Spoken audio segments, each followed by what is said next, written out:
Bye friend and demand அப்படின்ற web சீரிஸோட episode 3 பார்ப்போம். So வீடியோக்குள்ள போறதுக்கு முன்னாடி சேனலை சப்ஸ்கிரைப் பண்ணாம பார்த்துட்டு இருந்தா சப்ஸ்கிரைப் பண்ணிடுங்க.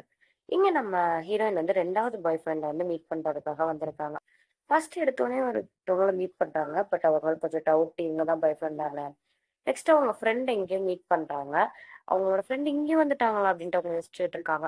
அதுக்கப்புறம் அவங்க ஃப்ரெண்ட் வந்து வா நம்ம அங்கே போவோம் அப்படின்னு சொல்லிட்டு இங்க காலேஜ்ல ஒரு இந்த மாதிரி கல்ச்சுரல்ஸ் ப்ரோக்ராம் மாதிரி நடந்துட்டு இருக்கா, இங்க போறாங்க. அப்ப இங்க ஒருத்தவரை காட்டுறாங்க. அவர் பார்த்தோம்னா டான்ஸ் ஆடிட்டு இருக்காரு. ஐயோ கடவுளே, இதை மட்டும் நான் வந்து தேடி வந்து பாய் ஃப்ரெண்டா இருந்துடக்கூடாது அப்படின்றாங்க. கரெக்டா அவங்க நினைச்ச மாதிரி இல்ல. ஏன்னா அவங்களுக்கு பாய் ஃப்ரெண்டுனா ஒரு இது வரும். நல்ல வேளை இவன் இல்ல, கண்டிப்பா அவன் இருக்க வாய்ப்பும் இல்லை அப்படின்றாங்க. அப்ப அங்க போயிட்டு எல்லாரும் பாத்துக்கிட்டு இருக்கேல்ல, இது மாதிரி அங்க ஒரு கேம் இருக்கு. அந்த கேமுக்காக டிக்கெட்ஸ்க்கு நிறைய பேர் வந்து நின்னுட்டு இருக்காங்க. குமுடோ அப்படின்னு அந்த கேம் பேரு. அந்த கிளப்ல பார்த்தா நிறைய பேர் இருக்காங்க. ஆனா நம்ம ஹீரோன்ட்டு அந்த 2 டிக்கெட் இருக்கு. இங்க பாரு என்கிட்ட டிக்கெட் இருக்கு அப்படின்னா அப்புறத்துக்கு நம்ம வெயிட் பண்ணிட்டு வா நம்ம போவோம் அப்படின்னு சொல்லிட்டு அங்க வேகமா வந்து இவங்க 2 பேரும் ஜாலியா ஓடி போறாங்க. இது மாதிரி போனா இங்க கேம் வந்து விளையாண்டுட்டு இருக்காங்க. அப்போ ஒருத்தர் ஃபுல்லா வந்து மாஸ்க் இதெல்லாம் போட்டுட்டு வந்து விளையாடுறாரு. அப்ப எல்லாருமே வந்து கத்துறாங்க.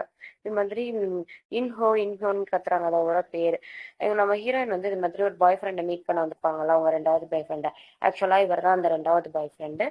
இவங்களதான் வந்து ஹீரோயின் பாய் ஃப்ரெண்டா மீட் பண்ண வந்திருப்பாங்க. அப்பதான் ஹீரோயினுக்கு வந்து தெரியுது, இவர் எங்கேயோ பார்த்திருக்கோமே அப்படின்னு சொல்லிட்டு பாக்குறாங்க. ஓ, இவர் தானா அப்படின்னோன்னா அவங்களுக்கு ஒரு சவுண்ட் வருது, இது மாதிரி நீங்க உங்க செகண்ட் டேட்டை பாத்துட்டீங்கன்ட்டு அப்படின்ட்டு. ரொம்ப அவங்க சந்தோஷப்படுறாங்க. நெக்ஸ்ட் அந்த கேம்ல கலந்துக்கிறதுக்காக கத்துக்கிறதுக்காக இவங்க நேம் கொடுக்க போறாங்க. ஆக்சுவலா இங்க இருக்க எல்லாமே வந்து அந்த இன்ஃபோ இருக்காருல்ல, அவருக்காண்டி தான் வந்து கலந்துருப்பாங்க. ஏன்னா அந்த ஸ்கூல்லே வந்து ஒரு ஹேண்ட்ஸமான ஆளு. இந்த மாதிரி அவங்களும் சொல்றாங்க. சொல்லிட்டு இருக்கையில இவங்களுக்கு ரொம்ப அப்படியே பெருமையா இருக்கு. பரவாயில்ல, இந்த ஸ்கூல்ல ஹேண்ட்ஸமான ஆளு நம்மள லவ் பண்ண போறான் அப்படின்னு சொல்லிட்டு. இவங்க என்ன தனியா சிரிச்சுக்கிட்டு இருக்காங்க அப்படின்ட்டு எல்லாம் பாக்குறாங்க. அடுத்து பார்த்தா அந்த கேமுக்குள்ள வந்துட்டாங்க. கேமுக்குள்ள வந்ததுக்கு அப்புறம் பார்த்தோம்னா நீங்க எல்லாம் கத்துக்க தான் வந்திருக்கீங்க அப்படின்ட்டு தெரியும். சரி, ஃபர்ஸ்ட் நம்ம வந்து இந்த மாதிரி ஸ்டார்ட் பண்ணுவோம் யாராச்சும் ஒருத்தவங்கள வச்சு அப்படின்னா ஹீரோயின் தான் இங்க ஒரு இது பறந்து ஒரு ஃப்ளவர். அதை பிடிக்கிறதுக்காக கை தூக்குவாங்க. இவங்க கேம்ல கலந்துக்கிறதுக்காக தான் கை தூக்குறாங்க அப்படின்னு நினைச்சிட்டு, ஓ சூப்பர், வாங்க நீங்களே வந்து விளையாடுங்க அப்படின்ட்டு கூப்பிடுறாங்க. அடுத்து இவங்க கூப்பிட்டுட்டு, நீங்க கண்டிப்பா எல்லாருமே இன்ஹோக்காக தான் வந்திருப்பீங்க, அவரையும் நாங்க சொல்லித்தர சொல்றோம்ட்டு அவரை வந்து சொல்லித்தர வைக்கிறாங்க. இப்போ பார்த்தா ஹீரோயின் வந்து சூப்பரா விளையாடுறாங்க. யாருமே இங்க எதிர்பார்க்கல. ஃபர்ஸ்ட் ஆனா அவர் இன்ஹோ ஃபுல்லா சொல்லி கொடுக்குறாரு. சொல்லி கொடுத்ததுக்கு அப்புறம் சூப்பரா விளையாடுறாங்க. இங்க இருக்கவங்க எல்லாம் நினைச்சுக்கிறாங்க, ஐயோ நான் அப்படிலாம் ஜிம் கிளாஸ் கூட பாஸ் பண்ணது இல்ல அப்படின்ட்டு ஹீரோயின் நினைச்சிட்டு இருக்காங்க. அங்க இருக்கவங்க எல்லாம் சரி இவன் வந்து இவளுக்காக விட்டு கொடுத்து போறான் போல புதுசு அப்படின்றதுனால அப்படின்னு நினைக்கிறாங்க. பட் உண்மையாவே இவங்க வந்து இந்த கேம் நல்லா விளையாடுறாங்க. அது வந்து இது சும்மா கேம் மாதிரி தானே. அதுக்கப்புறம் எல்லாருமே இங்க இருக்காங்க. இந்த மாதிரி விளையாண்டுகிட்டு இருக்காங்க. அப்ப வந்து சீனியர் ஒருத்தர் இருக்காரு. அவர் பார்த்தா அவரை வந்து ரொம்ப பிடிச்சிருக்கு நம்ம ஹீரோயினோட ஃப்ரெண்டுக்கு. இப்ப இவங்க 2 பேருமே இந்த இதுல பேர் ஆகிடுறாங்க. அடுத்து நம்ம ஹீரோயின் போயிட்டு அவர்கிட்ட இன்ஹோ கிட்ட பேச ட்ரை பண்ணிட்டே இருக்காங்க. நம்ம வந்து சாப்பிட போவோமா, லஞ்ச் டேட் போவோமான்னு. நான் இப்பதான் உன்னை பார்த்தேன், ஏன்னா நீ என்னை அதுக்குள்ள வெளில கூப்பிடுற, செஞ்சு போயிடு அப்படின்னு சொல்லிட்டு அவர் கோச்சிட்டா இங்க இருந்து போயிட்டாரு. இவங்களுக்கு அது ஒரு மன கஷ்டமாயிடுச்சு. அப்புறம் போயிட்டு அவங்கள்ட்ட கேக்குறாங்க, இது மாதிரி பாய் ஃப்ரெண்ட் என்கிட்ட பேசவே மாட்றான், எனக்கு என்ன பண்றதுன்னு தெரியல அப்படின்னா, இந்த பாருமா, நீ ஃபர்ஸ்ட் மீட் பண்ண பாய் ஃப்ரெண்ட் மாதிரி எல்லாரும் இருக்க மாட்டாங்க, இது கொஞ்சம் டைம் எடுக்கலாம். ஸோ வந்து நீ தான் முடிவு பண்ணோம் வேற பாய் ஃப்ரெண்டு போறியா இல்லை இதுக்கு போறியான்ட்டு. அப்ப இவங்க வந்து ஐயோ வேலைக்கு நேரமாச்சு அப்படின்ட்டு வேலைக்கு போறாங்க. இங்க பார்த்தா வேலையில படுத்து அந்த மெசாஜ் இதுல படுத்து தூங்கிட்டு இருக்காங்க. ஹீரோ வந்து அதை பாக்குறாரு. அப்பதான் வந்து இது மாதிரி ஒரு ஓனர் கூப்பிடுறாரு. கூப்பிட்டு இது மாதிரி உனக்கு தெரியுமா, அந்த ஸ்டோரி எழுதின வந்து இது மாதிரி லீவ் போட்டுட்டா, இது மாதிரி நான் அப்புறமா கொஞ்சம் வரேன்ட்டு, கண்டிப்பா எனக்கு தெரிஞ்சா அவ அந்த வேலையை விட்டு நின்றுவா, இப்போ என்ன பண்றதுன்னு தெரியல, நீ தான் அதுக்கு ஏதாச்சும் ஒரு முடிவு சொல்லலாம் அப்படின்னு சொல்லிட்டு ஹீரோயின் கிட்ட எல்லாத்தையும் சொல்லிட்டாங்க. ஸ்டோரியும் நீ தான் இருக்கணும். அடுத்த ஹீரோயின் வந்து அவங்க இது மாதிரி ட்ரிங்க்ஸ் இதெல்லாம் வந்து வாங்கிட்டு ஃப்ரெண்ட்ஸை வீட்டுக்கு கூட்டு வராங்க. அப்ப பார்த்தோம்னா அந்த ஏஐ பாய் ஃப்ரெண்ட் வந்து மறைச்சு வச்சிடுறாங்க. மறைச்சு வச்சுட்டு இவங்க 2 பேருமே பேசிக்கிட்டு இருக்காங்க. இவங்க லவ் பண்ண விஷயத்த பத்தி பேசிக்கிட்டு இருக்காங்க. இது மாதிரி நீ எவ்வளவு சூப்பரா இருந்த அப்படின்னு சொல்லிட்டு எல்லாத்தையுமே வந்து பேசிட்டு இருக்காங்க. அப்பதான் அவங்களுக்கு யோசனை வருது, நம்ம ஏன் வந்து இது மாதிரி இன்ஹோவை ட்ரை பண்ணி பார்க்க கூடாது. நம்ம லவ்வருமே எக்ஸ் லவருமே இவ்வளவு கஷ்டமா தான் இருந்தா கரெக்ட் பண்ண, ஆனா நம்ம எப்படியே கரெக்ட் பண்ணிட்டோம்ல அப்படின்னு யோசிச்சு இவங்க என்ன பண்றாங்க, மறுபடியும் வந்து அந்த ஏஐ வந்து எடுத்து காதுல மாட்டுறாங்க. இது மாதிரி பாய் ஃப்ரெண்ட் வந்து அந்த ஆப் பேரு. இது மாதிரி அவங்க அந்த ஆப்புக்குள்ள போயிடுறாங்க, அவர் எப்படியாச்சும் கரெக்ட் பண்ணிடுவோம் அப்படின்னு சொல்லிட்டு. சரி, இவர் ஏதாச்சும் எப்படியாச்சும் கரெக்ட் பண்ணலாம் அப்படின்னு சொல்லிட்டு அவர் பக்கத்துலயே போய் உட்காடுறாங்க. பக்கத்துல போய் உட்கார்ந்தது மட்டும் இல்லாம அவங்களோட ஹேர் எப்படி தூக்கி போடுறாங்க, அப்படி தூக்கி போடுறாங்க, எப்படியாச்சும் இவரோட அட்டென்ஷனை வாங்கிடலாம் அப்படின்னு சொல்லிட்டு. ஆனா நீ பைத்தியம் மாதிரி பண்ணிட்டு இருக்க, இது மாதிரி பண்ணாத, நான் படிக்கணும் அப்படின்னு சொல்லிட்டு அவரும் எவ்வளவோ சொல்றாரு. இவங்க கேக்குற மாதிரியே இல்ல.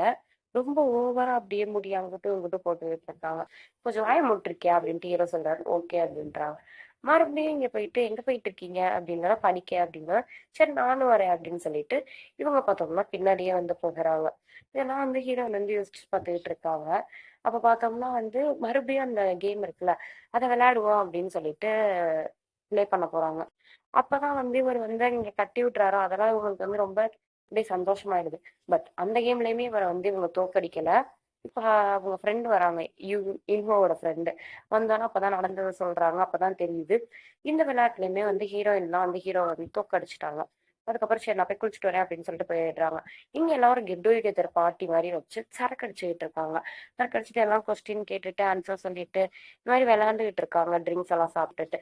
அப்ப பார்த்தோம்னா ஹீரோயின் வந்து எப்படியாச்சும் இந்த இன்ஹோவை கரெக்ட் பண்ணிடுங்க, இந்த பையனை இவ்வளவு ஓவரா பண்ணிட்டு இருப்பான் அப்படின்றாங்க.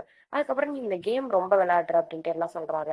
ஹீரோயின் வந்து அதெல்லாம் இல்ல, அது எப்படி வருதுன்னு எனக்கே தெரியல அப்படின்னு சொன்னோன்னே இன்ஹோ வந்து ரொம்ப ஓவரா சீன் போடாத, நீ இதெல்லாம் முன்னாடியே கத்துக்கிட்டு இருந்திருப்ப அப்படின்றாங்க. அப்படியெல்லாம் நான் ஒன்றும் கத்துக்கல அப்படின்ட்டு இவங்க சொல்றாங்க. மறுபடியும் வந்து இந்த மாதிரி இவர் வெளில போயிடுறாரு. அப்ப வந்து பின்னாடியே ஹீரோயின் போறாங்க அவர் பின்னாடி. எங்க போறீங்க அப்படின்னு சொல்லி கேக்குறாங்க. படிக்க போறேன் அப்படின்றாங்க. இவர் எவ்வளவு வந்து இது பண்ணாலும் நம்ம ஹீரோயின் விட்டு கொடுத்துட்டே இருக்காங்க, விடவே மாட்றாங்க. அப்ப பார்த்தா வந்து கரெக்டா வந்து மழை பெஞ்சிருச்சு. இவங்க ரெண்டு பேரும் அந்த மலையில வந்து நனையாம இருக்கிறதுக்காக அந்த ஜாக்கெட் பிடிச்சிட்டு போறாங்க. அந்த ட்ரெஸ் எல்லாம் நனைஞ்சிருச்சுல, அதனால அங்க இருக்க லாண்ட்ரில போயிட்டு அதெல்லாம் ட்ரை பண்றாங்க. ட்ரை பண்ணிட்டு இது மாதிரி நான் எல்லாத்தையும் ட்ரை பண்ணிட்டேன், இப்ப போய் நான் படிக்க போறேன், இப்படியே இருந்தீங்கன்னா உனக்கு வந்து சளி பிடிச்சிரும் அப்படின்னு சொல்றாங்க. இவங்களுக்கு இந்த ஒவ்வொரு விஷயமுமே பார்த்தோம்னா அவங்களுக்கு அந்த எக்ஸ் லவரை வந்து ஞாபகப்படுத்துது. அதை வந்து யோசிச்சு பார்த்துக்கிட்டு இருக்காங்க. சரி இப்படியே இருக்காத, நீ வந்து காய வச்சுட்டு கிளம்பு அப்படின்னு சொல்லிட்டு போறாங்க. இங்க பார்த்தா நம்ம ஹீரோயின் வந்து அவங்க எக்ஸ் லவர் போட்டோஸ்லாம் வந்து இன்ஸ்டாகிராம்ல போஸ்ட் பண்ணியிருப்பாங்க. அதை வந்து பார்த்துக்கிட்டு இருக்காங்க. அப்ப அதை இவங்க யோசிப்பாங்க. நம்ம ஹீரோ அவங்க வந்து ஒரு அசிங்கமான இருக்க போட்டோ இன்ஸ்டாகிராம்ல போட்டுருவாரு. அது அவங்களுக்கு பிடிக்காது. இந்த மாதிரி முன்னாடி லவ் பண்ணிட்டு இருக்கல அதை பத்தி யோசிச்சுக்கிட்டு இருப்பாங்க. அடுத்து பார்த்தோம்னா மறுபடியும் அவங்க ட்ரீம் வேர்ல்டுக்குள்ள வந்துடுறாங்க. வந்து ஜாலியா வந்து அப்படியே அந்த இன்ஃபோ பின்னாடியே சுத்திட்டு காஃபி குடிச்சிட்டு ஃபுல்லா வந்து ஜாலியா வந்து என்ஜாய் பண்ணிட்டு இருக்காங்க. அதுக்கப்புறம் அந்த கேம் எல்லாம் வந்து விளையாண்டுட்டு இது மாதிரி வந்து ஃபுல்லா வந்து சுத்திட்டு இருக்காங்க. அவர் வந்து கேம்ல வந்து கான்சென்ட்ரேட் பண்ணி லவ்ல கான்சென்ட்ரேட் பண்ணி எக்ஸாம்ல பார்த்தோம்னா தோத்து போயிட்டாரு. அதுக்கப்புறமா வந்து இது மாதிரி நீ ஒன்னும் என் ஃப்ரெண்டை பத்தி கவலைப்பட வேணாம், அவ்வளோ நான் லவ் பண்ண மாட்டேன் அப்படின்றாரு. அடுத்து நெக்ஸ்ட் இங்க பார்த்தோம்னா அவங்க மீட்டிங் இங்க ரியல் வேர்ல்டுக்கு வந்திருக்காங்க. ஹீரோயின் மீட்டிங்ல இருக்காங்க. ஹீரோ கிட்ட வந்து சரி எனக்கு ஒரு பாய் ஃப்ரெண்ட் மீட்டிங் இருக்கு, நான் போயிட்டு வரேன் அப்படின்னு சொல்லிட்டு வேகமா ஓடிடுறாங்க. ஐயோ அவன் கிட்ட நான் ஏன் போய் பாய் ஃப்ரெண்டுன்னு சொன்னேன், நான் ஒரு சரியான லூஸா இருக்கேன் அப்படின்ட்டு அவர் நினைக்கிறாரு. நினைச்சிட்டு சரி பரவாயில்ல விடு, இது நம்ம என்ன பண்றது அப்படின்னு சொல்லிட்டு அவங்க வந்து போயிட்டாங்க. ஹீரோயின் போயிடுறாங்க. போயிட்டு பார்த்தா இவங்க இன்ஸ்டாகிராம் ஓபன் பண்ணா இவங்க அந்த இன்விடேஷன்ஸ் அனுப்பி விட்டுருக்காங்க. அதுக்கப்புறம் போட்டோஸ் எல்லாம் போட்டிருக்காங்க. இதை பார்த்தவங்க ரொம்ப அப்செட், ஏன்னா எக்ஸ்ல வரல. அப்புறம் அந்த எக்ஸ்ல ஒரு ஃபோன் பண்ணி இது மாதிரி சாரி என்னை மன்னிச்சிடறேன், நான் அப்படி போட்டோ போட்டிருக்கேன் அப்படின்னோட இதுல என்ன இருக்கு, உங்க கல்யாணம் நீங்க போட்டிருக்கீங்க, அதுல பத்தியெல்லாம் எனக்கு ஒன்றும் ஆட்சேபம் இல்லை அப்படின்னு சொல்லிட்டு போனை டக்குன்னு கட் பண்ணிடுறாங்க. எவ்வளவுதான் அவங்க வந்து வெளியில பேசினாலுமே அவங்க மனசுக்குள்ள ரொம்பவே வந்து கஷ்டமா ஃபீல் பண்றாங்க. அந்த ஆப்குள்ள அதை மறக்கிறதுக்காக அந்த ஆப்குள்ள போறாங்க. ஆப்குள்ள போயிட்டு அது என்ன அவங்க ஆப்குள்ள போனாலுமே அவங்க எக்ஸ் பாய் ஃப்ரெண்டை பத்தி தான் நினைச்சிட்டு இருக்காங்க. நினைச்சு பார்த்தது மட்டும் இல்லாம அழுதுகிட்டு இருக்காங்க. அப்ப இன்னும் வந்து இவன் நீ ஃபீல் பண்ணாத, என்ன நீ ஏதோ ஹெவியா ஃபீல் பண்றேன்னு தெரியும், என் மடியில என் மேல சாஞ்சுக்கோ அப்படின்னு சொல்லிட்டு அவங்களோட ஷோல்டர்ல சாய வச்சு இந்த மாதிரி கூட்டிட்டு போயிட்டு இருக்காங்க. அப்பவுமே வந்து அவங்க அதை சாய வச்சு கூட்டிட்டு போயிட்டு இருக்க வந்து அவங்களோட எக்ஸ் பாய் ஃப்ரெண்டோட மேல இப்பதான் வந்து ஃபுல்லா இருக்கு, கிஸ் பண்ணது எல்லாமே அதுவாதான் அவங்களுக்கு இருக்கு. நெக்ஸ்ட் பார்த்தோம்னா இவங்க வந்து ரீச் பண்ண வேண்டிய இடத்துக்கு வந்துடுறாங்க. அப்ப அந்த இடத்துக்கு வந்து ஒரு பியூட்டிஃபுல்லான பிளேஸ்க்கு போறாங்க. அந்த பிளேஸ்ல போயிட்டு ரெண்டு பேரும் உட்காடுறாங்க. உட்காந்து இது மாதிரி நீ என்னை மறந்துடுவியா அப்படின்ட்டு ஹீரோயின் கேக்குறாங்க. நான் ஏன் உன்னை மறக்க போறேன், அதெல்லாம் மறக்க மாட்டேன் அப்படின்னு சொல்லிட்டு ரெண்டு பேருக்குள்ள ஒரு அழகான கான்வர்சேஷன் போயிட்டு இருக்கு. ஸோ இதோட பார்த்தோம்னா எபிசோட முடிக்கிறாங்க. ஸோ நெக்ஸ்ட் எபிசோட் வேணும் அப்படின்னா வந்து சேனலை சப்ஸ்கிரைப் பண்ணிட்டு கமெண்ட்ல சொல்லுங்க.